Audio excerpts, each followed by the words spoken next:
రుచి అని చెప్పును. అయితే అతడ ప్రేతలున్నారనియు దానింటికి వెళ్ళువారు పాతాళ రూపములో ఉన్నారనియు వారికి ఎంత మాత్రము తెలియలేదు.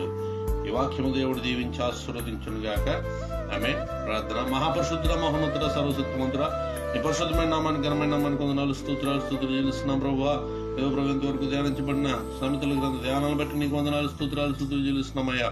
ఏదో తండ్రి నేను ఈ దినమందు ప్రభువానైనా ఎంతమంది బిడ్డలైతే ఈ యొక్క మాటలు వాక్యాలు వినిచున్నారు నాయన, ఈ వాక్యం వినిచున్న బిడ్డలందరికీ మంచి జ్ఞానాన్ని దయచే ప్రభా. వాక్యం వినిచున్న ప్రతి ఒక్కరికి కూడా ప్రభా తెలుగుని వివేకాన్ని మంచి బుద్ధిని మరియు దైత్యమని ప్రార్థన చేసిన ప్రభు అని నీకు స్తోత్రాలు. ఎవరైతే రోగులు ఉన్నారో వారి ముట్టను స్వస్థపరిచిన ప్రభు, అనారోగ్యాలతో బాధపడుచున్న వారికి మంచి ఆరోగ్యాలు మీరు దయచేయమని ప్రార్థన చేసిన ప్రభు తండ్రి. ఏదైనా మేము చేయించిన పనులన్నింటిలో నీ కృప తోడుగా ఉంచండి.